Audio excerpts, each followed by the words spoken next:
few news stories for you. Firstly, viewers, 4 days ago, Iran-backed Houthi fighters carried out drone strikes on at least two targets in the United Arab Emirates. I did a video on that. What happened after that? After that, we have seen massive airstrikes on Yemen. Saudi-led coalition, which UAE is part of, has carried out airstrikes, and in an airstrike yesterday, hundreds of people have been killed in a place called Sada. Sada is the locality. Secondly, viewers, UNHCR has released a statement about Eritrean refugees in Tigray. The Harish refugee camps are still operational in Tigray, and somehow UNHCR officials gained access to the two camps, and they are now describing what's happening at the two camps. Thirdly, viewers, Oromia regional government is under fire. Oromia regional government officials, Oromia Prosperity Party officials, they are facing the anger of Oromia people during a ceremony organized regarding Noho Gabano's death. Some PP party officials and government officials were not allowed to speak by angry youths, Queros, Oromo Queros, who toppled TPLF-led EPRDF government in 2018. They are angry. Now when Jawar is out, we have this story for you from Oromia. Firstly, viewers, Yemen. 4 days ago, Iran-backed Houthi fighters carried out drone strikes on Abu Dhabi in United Arab Emirates. Two civilian targets were hit and some civilians were killed too. We condemned the airstrike, the drone strike, because civilian target was selected by Houthi fighters. And US condemned the attack in strongest terms. What happened after that? In the last 4 days, we have seen massive air campaign by Saudi-led coalition, which UAE is part of, against some targets in Yemen. Hundreds have been killed in these airstrikes within the past 4 days. Yesterday, a detention center in Sada area was hit. This prison has been razed to the ground. It's just a heap of rubble now. You can see a picture on your screen, viewers, that this detention center was hit, and there is no one to be seen here. Hundreds have been killed in this airstrike alone. Saudi-led coalition first denied having carried out attack on this facility. Then they said that the UN and other aid agencies did not communicate to the coalition that this area was a civilian area and it should and airstrikes should be avoided on this place. So in a way, they're admitting that airstrike did happen on this facility, which was housing some detainees who have been killed.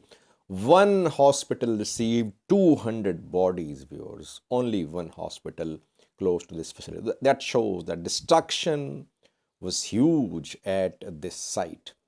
And what did the US government say in response to this attack? US government says there must be calm, that the two sides should restrain themselves. They did not condemn the attack. US has not condemned the attack on this prison. US says US is calling for calm, but US condemned the drone attack on the UAE.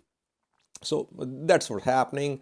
A massive air campaign is underway, which is not proportionate to what happened in UAE when a drone strike hit a few persons, two small targets in the UAE. But airstrikes have cost hundreds of lives in Yemen within the past 3 to 4 days. Now, secondly, Eritrean refugees in Tigray, we know that they have gone through a lot. Two camps are functional, Mayani and the Harish in Tigray. And due to airstrikes, these two camps were inaccessible. Last week, UNHCR gained access to these two camps. And now UNHCR officials are at the two camps. They say that there are 25,000 Eritrean refugees at the two camps. And within the past few weeks, at least 20 have died. The deaths could have been avoided because deaths were mostly due to lack of medicine, lack of food, lack of basic necessities. Alarming. People are dying because there is no water, there is no food, they don't have any medicine. So while people of Tigray are suffering because of siege, because of blockade, these Eritrean refugees in Tigray are suffering more because only UNHCR is trying to own these refugees. Tigray government cannot feed its own people. How is it going to feed these Eritrean refugees? Now, these refugees were going to be relocated from Tigray to Dabat, which is in Amhara region. But due to fighting, they could not be relocated. So they are still there at the camp, 25,000. And on daily basis, they're dying because of lack of food, lack of medicine, lack of water. There must be some sort of mechanism to provide aid to the people of Tigray and to relocate these refugees from Tigray to Amhara. If forces want to fight, keep on fighting, but let's do something for these civilians in Tigray, for these refugees in Tigray. They're suffering. They're dying for no reason. Lastly, viewers, emotions are running high, tensions are building against Oromia regional government.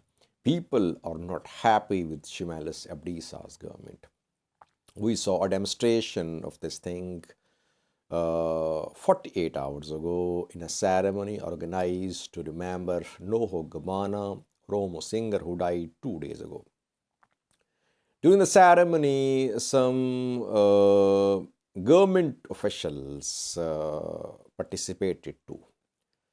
Ali Moseme, Prosperity Party official, and Avalo Abdi, deputy head of Oromia regional government, they were there. But they were not allowed to speak. When they tried to speak, Queros, Oromo youth, shouted at them. And they were not allowed to deliver a speech at this program.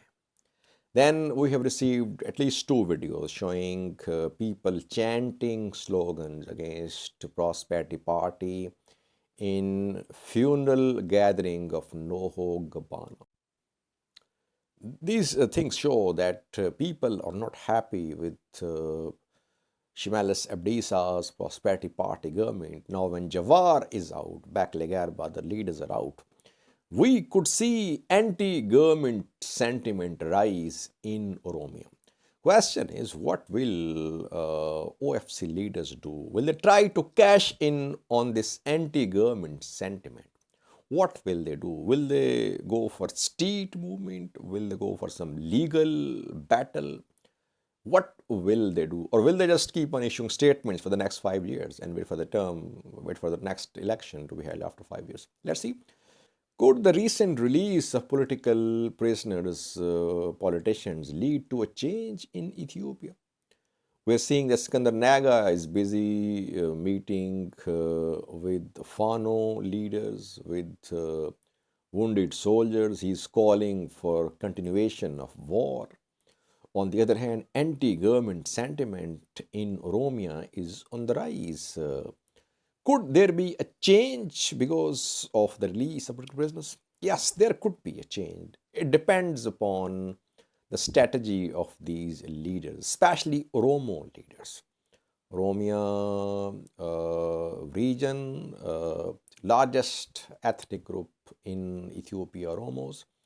Now their leaders are out and they're calling for the release of other leaders too, OLF leaders. We could see some change in Ethiopian politics in coming days. If these leaders remain out of the prison, they could be put back in prison once again, as PM Abiy threatened a few days ago. Thank you for watching.